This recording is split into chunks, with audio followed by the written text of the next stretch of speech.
My grandpa was accused of rape. They said he used violence and coercion. And now he was being taken to court. Yet here I was lounging at home, scrolling through my phone as if nothing was wrong. In my previous life, I had thrown myself into uncovering the truth. I volunteered to be the plaintiff's lawyer, just to dive deep into the case. I even begged my brother, Ethan Quillen, the so-called genius attorney, to come back and defend Grandpa. But he called my story an absurd lie. A desperate attempt to stop him, our mom, and my best friend from taking their vacation to Dalewood, a picturesque town famed for its charm. He blocked me on every platform without a second thought. In the end, Grandpa was sentenced to life imprisonment. He had a heart attack right there in the courthouse and died. And my family, they blamed me for all of it. They said I sided with the plaintiff, that I didn't care about my own flesh and blood. They pinned his conviction and his death squarely on my shoulders. When Mom returned and saw her father's body, she broke down.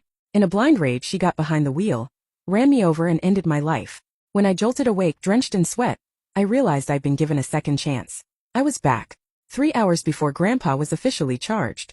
The memory was so vivid I could still feel the phantom pain in my limbs from Mom's car. I forced my breathing to slow, trying to calm my racing heart. My family's accusations, my own mother killing me. It all replayed in my mind. Ding! A notification on my phone snapped me back to reality. Summer, the firm just got a case. A plaintiff needs a lawyer, and she specifically requested you. The message read. At the exact same moment, another call came in, the news about Grandpa being charged. Just like last time. My mind raced, strategizing, desperate to avoid the same tragic fate. My best friend Raina Xavier and I grew up together.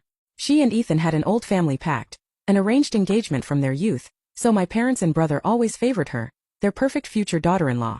Compared to Raina, I was an afterthought. Whenever we had a disagreement, it was always my fault. I was selfish, petty, a liar. Even when I had cried and begged Ethan to believe me, to come back and help Grandpa, that's all I got in return. In the end, even Grandpa's death was my fault, the treacherous granddaughter who didn't care. Fine. If that's how it was going to be, I wouldn't play the hero this time. I set my phone aside, letting the call about Grandpa ring out until it fell silent. Once it ended, I casually strolled to the fridge, grabbed a slice of apple pie, and plopped down on the couch to scroll through videos. Just then, my grandma emerged from her room. The moment she saw me lounging, a scowl twisted her features. Summer Quillen, who said you could eat that? I bought it for Raina. Do you think you deserve it? She snapped. All day long you're just glued to that phone. Why don't you do something useful? Looking at you just makes me sick. Why couldn't Raina have been my real granddaughter? Thank God she'll be my granddaughter-in-law soon enough. She never missed a chance to tear me down. I sighed, looking up at her. Grandma, I'm your granddaughter. Don't you think it's unfair that I can't even have a single slice of pie? Her expression shifted, ready to launch into another tirade, but my phone rang, cutting her off. It was the courthouse. She answered. What? The courthouse? What are you saying? That's impossible. My husband is an old man. He couldn't have done something like that. You must have the wrong person. Don't you dare slander my husband. Just as I expected. After hanging up, she collapsed onto the couch, sobbing uncontrollably. Dad rushed over asking what had happened. Once Grandma explained, he herded us all toward the door to head to the courthouse.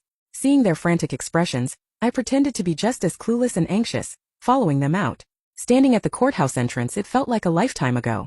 This was the place where I had lost everything. Dad dragged Grandma to the information desk.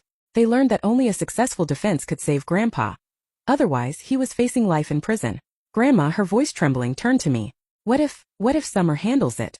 She's a lawyer, isn't she? Dad gave me a skeptical look.